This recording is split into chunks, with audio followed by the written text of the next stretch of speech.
Halo pemirsa, jumpa lagi sama aku, si tukang baca novel. Novelnya karya Sidney Sheldon, judulnya Kilau Bintang Menerangi Bumi. Yang pertama, kita udah masuk ke episode 13C. Ini kayaknya episode 13C akan jadi penutup episode 13. Tapi masih ada lanjutan episodenya. Oleh karena itu, kalau mau tahu kisah selanjutnya lagi ceritain si Paul Martini ini, subscribe ya pemirsa. Semoga terhibur. Episode ke-13C. Di tahun-tahun 70-an, Paul sangat sibuk. Klien-kliennya utamanya adalah serikat-serikat buruh, dan karena itulah ia mempunyai kekuasaan yang besar.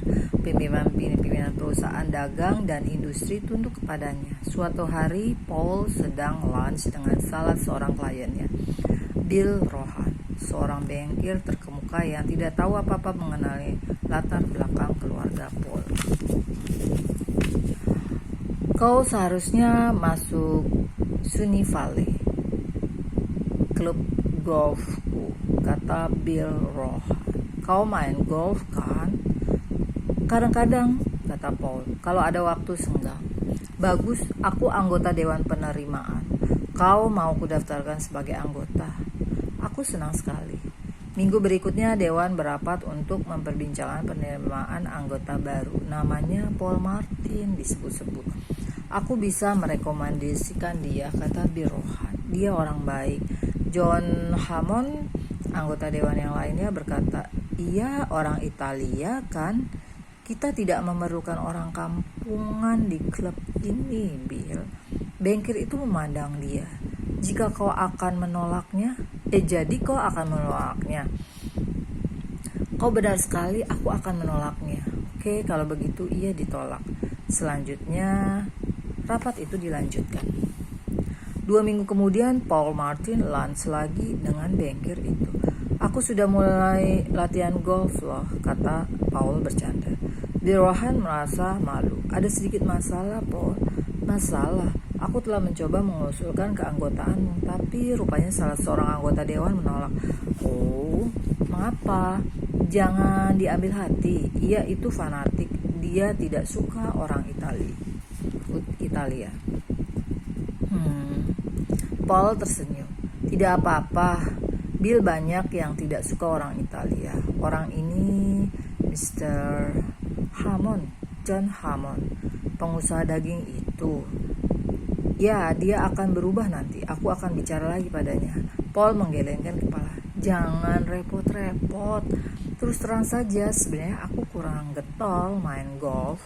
6 bulan kemudian, di pertengahan bulan Juli, 4 truk seperti milik Hammond Meat Packing Company yang penuh dengan muatan daging babi, daging sapi berupa potongan dan sayatan yang bertolak dari gudang pengepakan di Minnesota menuju ke supermarket di Buffalo di New Jersey, menuju ke pinggiran jalan dan berhenti. Para pengemudi membuka pintu-pintu belakang truk-truk itu dan berjalan pergi.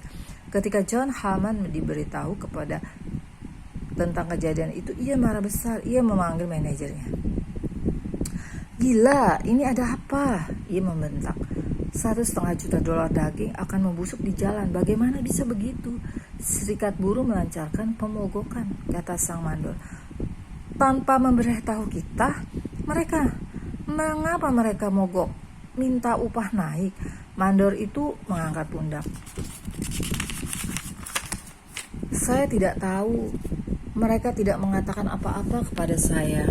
Mereka langsung aja meloyor pergi. Minta kepala buruh setempat datang ke sini menemui aku. Akan kubereskan, kata Hammond. Sore itu wakil serikat buruh itu diantar ke kantor Hammond. Mengapa aku tidak diberitahu bahwa akan ada pemogokan? Hammond menuntut. Wakil serikat buruh itu dengan nada meminta maaf berkata, saya sendiri pun tidak tahu, Mr. Hammond. Orang-orang itu marah dan pergi begitu saja. Terjadinya sangat tiba-tiba. Kau kan tahu, aku ini orangnya cukup fair dan bisa diajak berunding. Apa yang mereka maui? Kenaikan upah. Bukan, Tuan. Masalahnya menyangkut sabun. Hammond menatap. Apa kau bilang tadi? Sabun. Benar, mereka tidak suka sabun yang Anda pakai di kamar-kamar mandi mereka. Terlalu keras. Hammond seakan tak percaya akan apa yang baru saja didengarnya. Sabunnya terlalu keras, dan itu sebabnya aku rugi $1,5 juta. Jangan salahkan saya, kata mandor itu. Orang-orang itu penyebabnya. Astaga, kata Hammond. Aku tidak percaya ini. Sabun macam apa yang mereka maui? Sabun peri. Ia menghantamkan kepalanya ke meja, tulisnya. Lain kali kalau orang-orang itu punya masalah, kau datang menemuiku dulu. Kau dengar? Iya, Mr. Hammond. Kau bilang pada mereka untuk kembali bekerja. Akan kusediakan sabun yang paling mahal di kamar-kamar mandi itu jam 6 sore ini. Jelas. Saya akan bilang pada mereka, Mr. Hammond. John Hammond duduk di sana lama sekali dengan hati kesal. Tidak heran negeri ini jadi rusak begini, pikirnya. Sabun. Dia belum nyadar ya pemirsa. Karena silat lidahnya, bukan silat lidah ya, karena ngeremehin orang Italia. 2 minggu kemudian, di sore hari yang panas di bulan Agustus, 5 truk milik Hammond Meat Packing yang sedang dalam perjalanan mengantarkan daging ke Syracuse dan Boston menuju ke pinggir jalan dan berhenti. Para pengemudinya membuka pintu-pintu belakang truk-truk itu dan berjalan pergi. John Hammond mendengar berita itu pada jam 6 petang itu. Kau ini bicara apa? Dia berteriak. Apa sabunnya belum kau sediakan? Sudah, kata manajernya. Di hari itu juga waktu Anda menyuruh saya. Jadi ini apa-apaan lagi? Manajer itu berkata dengan lemas. Saya tidak tahu, tidak ada keluhan apa-apa, sepatah kata pun tak ada yang diucapkan. Panggil wakil serikat buruh itu kemari. Pada jam 7 petang itu Hammond berbicara kepada wakil serikat. Muatan daging senilai $2 juta hancur sore ini karena ulah anak buahmu. Hammond berteriak. Apa mereka sudah gila? Anda mau saya menyampaikan pernyataan Anda itu kepada Presiden Serikat Buruh, Mr. Hammond? Tidak, kata Hammond cepat. Begini, sebelum ini aku tidak pernah punya masalah dengan kalian. Kalau orang-orang itu minta kenaikan upah, datang saja padaku dan kita bisa berunding baik-baik. Berapa yang mereka minta? Tidak ada. Apa maksudmu? Ini bukan soal uang, Mr. Hammond. Oh, jadi apa? Lampu. Hammond mengira ia salah menangkap maksudnya. Ya, orang-orang itu mengeluh bahwa lampu-lampu di kamar mandi kurang terang. John Hammond duduk terenyak di kursinya, terdiam dengan tiba-tiba. Sebenarnya ini ada apa? Tanyanya perlahan. Sudah saya bilang tadi, orang-orang itu berpendapat bahwa sudah, jangan berpura-pura. Sebenarnya ada apa? Wakil serikat buruh itu berkata. Kalau saya tahu, saya akan mengatakannya kepada Anda. Apa ada orang yang bermaksud membuatku bangkrut? Begitukah? Wakil serikat buruh itu terdiam. Baiklah, kata John Hammond. Kasih aku satu nama dengan siapa aku harus bisa bicara. Ada seorang pengacara yang mungkin akan bisa menolong Anda. Namanya Paul Martin. Paul? Dan John Hammond tiba-tiba teringat. Bajingan tengik pemeras itu. Keluar dari sini, ia membentak. Keluar! Hammond duduk di situ, darahnya mendidih. Tak ada seorang pun yang boleh memerasku. Tak seorang pun. Seminggu kemudian, lagi-lagi 6 truknya ditinggalkan di tepi jalan. John Hammond lalu mengundang Bill Rohan untuk lunch bersama. Aku akhir-akhirnya berpikir tentang temanmu, Paul Martin, kata Hammond. Dulu aku terlalu terburu-buru menolak dia jadi anggota. Wah, kok sangat baik mau bilang begitu, John. Begini, Kau ajukan lagi pengusulan keanggotaan itu minggu depan dan aku akan memberikan suara setuju. Minggu berikutnya saat nama Paul Martin muncul lagi dalam rapat, ia langsung diterima secara bulat oleh komite keanggotaan. John Hammond secara pribadi menelpon Paul Martin. "Saya ucapkan selamat Mr. Martin," katanya. "Anda baru saja diterima menjadi anggota Sunnyvale. Kami sangat senang Anda bergabung dengan kami." "Terima kasih," kata Paul. "Anda baik sekali menelpon." Telepon John Hammond berikutnya adalah ke kantor jaksa wilayah. Ia membuat appointment untuk menemui jaksa itu pada minggu berikutnya. Pada hari Minggunya, John Hammond dan Bill Rohan bermain golf di klub mereka. "Kau belum pernah bertemu dengan Paul Martin ya?" kata Bill Rohan. John Hammond menggelengkan kepala. "Belum, kurasa tidak akan sempat main golf. Grand jury akan membuat temanmu itu sibuk." "Kok ini bicara apa? Kau akan memberikan informasi tentang dia kepada jaksa wilayah yang pasti akan menarik minat grand jury." Bill Rohan sangat terkejut. "Kau sadar apa yang sedang kau lakukan ini?" "Tentu aku sadar. Dia itu bajingan, John. Aku akan membuatnya susah."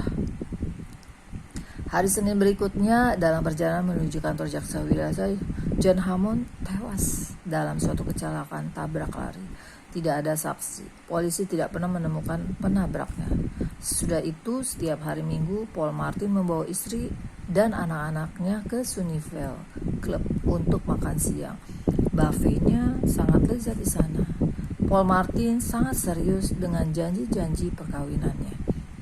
Misalnya, ia tidak akan pernah membawa istrinya dan kekasih gelapnya ke suatu restoran yang sama, karena itu akan merendahkan kehormatan istrinya. Ia menganggap perkawinannya itu satu bagian dari kehidupannya dan affair-affairnya satu bagian lagi. Semua teman Paul Martin mempunyai kekasih gelap. Itu suatu cara hidup yang sudah jamak bagi mereka. Tapi Martin kurang senang kalau melihat seorang laki-laki tua menggandeng gadis-gadis remaja. Menurutnya itu tidak pantas, dan bagi Paul Martin kepantasan adalah sesuatu yang teramat penting. Ia memutuskan bahwa kalau umurnya mencapai 60 tahun dia tidak akan mau mempunyai kekasih gelap lagi. Dan pada hari ulang tahunnya yang ke-62 tahun yang lalu, ia sudah menghentikan kebiasaannya itu. Istrinya, Nina, merupakan teman hidup yang sangat baik baginya. Itu sudah cukup. Kepantasan. Kepada pria inilah Lara Cameron datang untuk minta tolong. Martin sudah mendengar nama Lara Cameron, tapi ia tertegun melihat betapa muda dan cantiknya dia. Ia sangat ambisius dan sangat mandiri, tapi toh sangat feminin juga. Martin mendapati dirinya sangat terpikat kepadanya. Tidak, pikirnya, ia masih sangat muda. Aku sudah tua, terlalu tua. Itu tidak pantas ya pemirsa. Waktu Lara menghambur keluar dari kantornya dengan marah, Paul Martin lama duduk di situ, terpekur memikirkan gadis itu. Lalu ia mengangkat teleponnya dan menghubungi seseorang. Oke pemirsa, sampai di situ dulu. Ntar kita lanjut ke episode 14 ya pemirsa. Bagaimana selanjutnya itu tentang si Lara Cameron dan Paul Martin, si cucu dari seorang mafia. Dia jadi mafia juga, nggak salah, karena maksudnya nggak 100% karena keinginan dia, karena apa ya pemirsa, karena dendam. Pada saat itu emang orang-orang Italia terkenal dengan bangkit karena dendam dan bergabung dengan mafia. Banyak banget kisah-kisah novel yang terinspirasi dari kisah kehidupan asli dari mafia. Oke pemirsa, bye bye. Semoga terhibur ya tadi pemirsa. Oke, bye bye Mr. Sidney Sheldon yang sudah nemenin aku dengan karya-karyanya yang enak didengarin dan layak dibaca. Bye bye pemirsa, semoga terhibur.